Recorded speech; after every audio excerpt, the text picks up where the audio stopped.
Jeremiah chapter 38. Then Shephatiah the son of Mattan, and Gedaliah the son of Pashur, and Jucal the son of Shelemiah, and Pashur the son of Malchiah heard the words that Jeremiah had spoken unto all the people, saying, Thus saith the Lord, He that remaineth in this city shall die by the sword, by the famine, and by the pestilence. But he that goeth forth to the Chaldeans shall live, for he shall have his life for a prey, and shall live. Thus saith the Lord, This city shall surely be given into the hand of the king of Babylon's army, which shall take it. Therefore the princes said unto the king, We beseech thee, let this man be put to death. For thus he weakeneth the hands of the men of war that remain in this city, and the hands of all the people, in speaking such words unto them. For this man seeketh not the welfare of this people, but the hurt.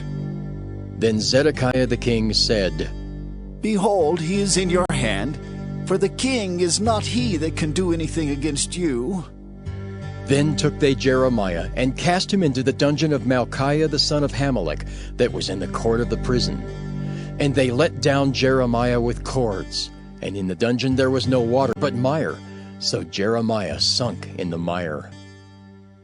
Now when Ebed-melech the Ethiopian, one of the eunuchs which was in the king's house, heard that they had put Jeremiah in the dungeon, the king then sitting in the gate of Benjamin, Ebed-melech went forth out of the king's house and spake to the king, saying, My lord the king, these men have done evil in all that they have done to Jeremiah the prophet, whom they have cast into the dungeon, and he is like to die for hunger in the place where he is.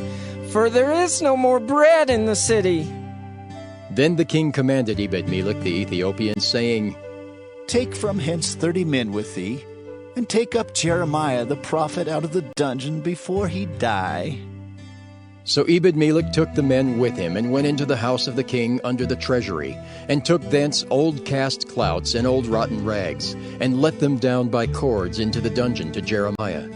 And Ebed-melech the Ethiopian said unto Jeremiah, Put now these old cast clouts and rotten rags under thine armholes, under the cords. And Jeremiah did so. So they drew up Jeremiah with cords, and took him up out of the dungeon, and Jeremiah remained in the court of the prison. Then Zedekiah the king sent and took Jeremiah the prophet unto him into the third entry that is in the house of the Lord. And the king said unto Jeremiah, I will ask thee a thing, hide nothing from me. Then Jeremiah said unto Zedekiah, If I declare it unto thee, wilt thou not surely put me to death? And if I give thee counsel, wilt thou not hearken unto me?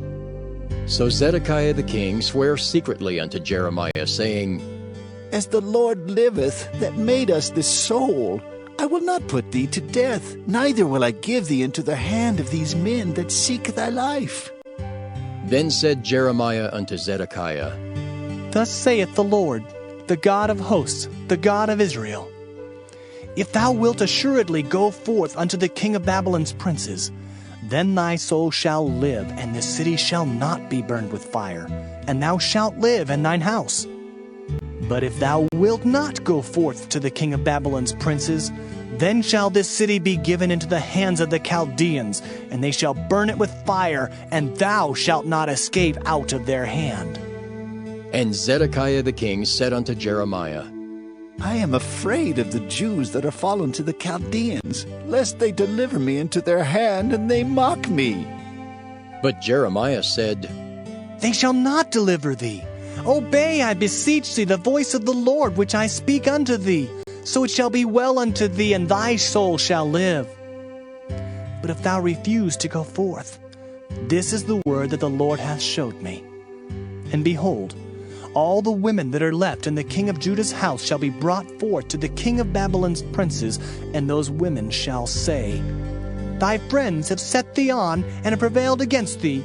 Thy feet are sunk in the mire, and they are turned away back. So they shall bring out all thy wives and thy children to the Chaldeans, and thou shalt not escape out of their hand, but shalt be taken by the hand of the king of Babylon, and thou shalt cause this city to be burned with fire. Then said Zedekiah unto Jeremiah, Let no man know of these words, and thou shalt not die. But if the princes hear that I have talked with thee, and they come unto thee and say unto thee, Declare unto us now what thou hast said unto the king. Hide it not from us, and we will not put thee to death. Also what the king said unto thee. Then thou shalt say unto them, I presented my supplication before the king, that he would not cause me to return to Jonathan's house to die there. Then came all the princes unto Jeremiah and asked him, and he told them according to all these words that the king had commanded. So they left off speaking with him, for the matter was not perceived. So Jeremiah abode in the court of the prison until the day that Jerusalem was taken, and he was there when Jerusalem was taken.